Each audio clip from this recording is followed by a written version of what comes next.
and welcome back to my channel.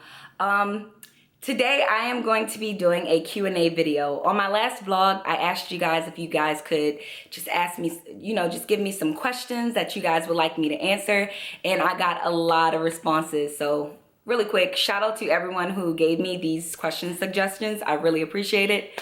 But yeah, I didn't get that many questions, but I got about 7. So, and these are really good questions. So yeah, let's just get through them really quick. All right, first question is, how long were you guys in the military? I was in the military for about 2.5, 3 years, so not long at all. And Marco was in the military for 4 years. All right, next question. What are your career goals? Right now, honestly, this is a really hard question for me to answer because I'm in that awkward stage of life where I'm like actually just trying to figure out what I'm trying to do exactly in life. So right now, it's really hard for me to answer that question. Right now, I'm just gonna, short-term career goals, I guess, would be to get this bachelor's degree and just use that to get promoted higher in the job that I'm at now, because I have a really good job. So if I, just keep on getting a higher education and keep on, getting degrees and stuff, I could just bump up further in the system. So I guess that's what my career goals are temporarily right now. Third question, what are you majoring in school? Right now I am majoring in English. That is what I was majoring in when I used to go to the University of Maryland Eastern Shore. So I kind of just stuck with the English major.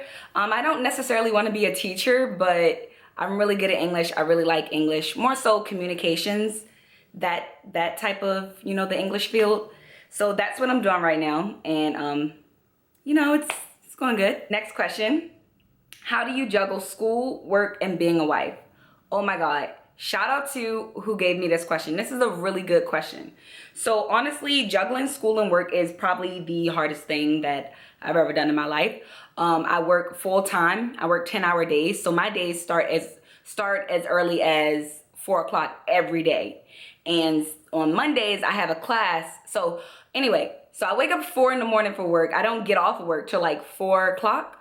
And then on Mondays, I have a class that's from like 6:30 to 9:30. And it just makes my days super long. Now, I don't have that class every day, but that's just my Monday class. I still have class on Tuesdays and Thursdays. So it's just a lot working full time and going to school after. It's just so tiring. And then, being a wife as well, it's like when I come home from work and school, I don't feel like cooking. So, it's just a lot. Right now, I'm honestly don't even know if I want to go back to school next semester because it is truly that hard. I'm not saying that it's not possible because I know there's so many people out there who are working full time and going to school. But let me tell you, it is hard. And right now, I'm just trying to figure it all out. But it's very hard to juggle. I have friends who are doing the same. Marco's doing the same. And everybody says the same thing. It's just completely just overwhelming with work. Like now, if you were just going to school alone, it's like, okay, easy peasy. Or even doing school full time and working part time, then it's a little easier. But working full time, oh my goodness, it's hard. And then just even still just trying to be a wife and everything, it's hard. It just can be overwhelming. You have to be that person who can like be well-rounded enough to juggle it all. And sometimes that stuff gets the best of us. So right now, I'm having a hard time myself juggling that stuff. Next question. How does housing work for married couples in the military? Like getting a house, what they have to pay, etc. Now, all I can do is tell you what I know from prior knowledge. Now, I was in the Army, and basically what housing is, basically if that service member is married, they will basically, you could either live on base where they would take all of your BAH, which is your housing allowance, and that would go to that house that you guys live at on base. Or you could live off a base. And so basically you'll get your BAH, you'll actually see it, and you could just pay how much your rent is, and you still might have money left over. It depends on how much your rent is and how much BAH you would get for that particular area that you guys are stationed at.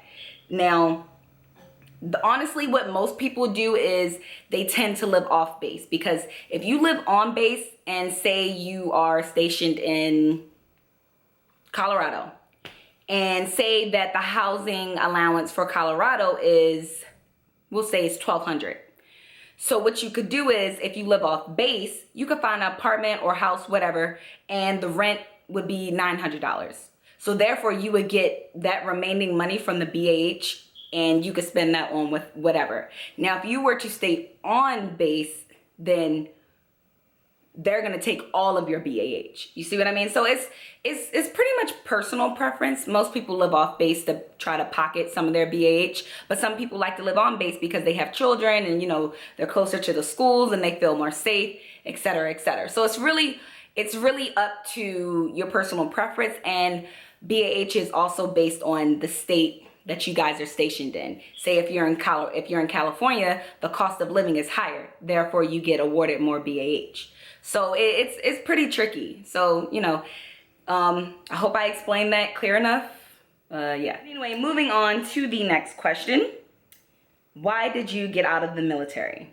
Well, I did get out of the service early. Basically, me and Marco were both in the service. However, we met at our first duty station, and when we got married, we were already, you know, moving on to our next duty stations. So because we got married after we came up on orders, we basically had to go to our duty stations that we were already assigned. So once we had got married, you would think, okay, they would put us together. No, they did not do that. Basically, they told us that, hey, in order for you guys to get stationed together, Marco would have to like re-enlist, he would have to like change his MOS, just all this stuff. So basically me and him weren't gonna be able to live together until one of us got out of the military. So I took that sacrifice. I wasn't happy in the military, so I was willing to do that, and I got out a little early, and I was able to come to California where my husband was stationed and live with him and be a civilian, and it's amazing. And last question is, what was your job in the military?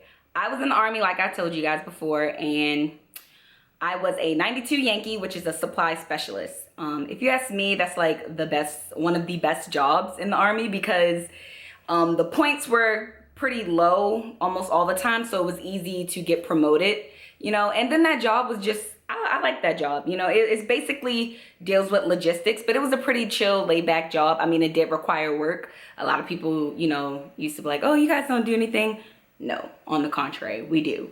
But I did really like my job. And also another good thing about that job was you could pretty much get stationed anywhere, because they always need supply specialists. So yeah. All right, so that wraps up today's Q&A video. Like I said, I didn't have too many suggestions. So if there's anything else you guys would like to know, just be sure to comment in the comment box below, and I will try to get up a Q&A part 2 if there's something else you guys wanted me to go over. But yeah, thanks for watching. I will see you guys on my next video. See ya. It don't make no sense unless I'm doing it with you. Sun don't set the same as you're watching it go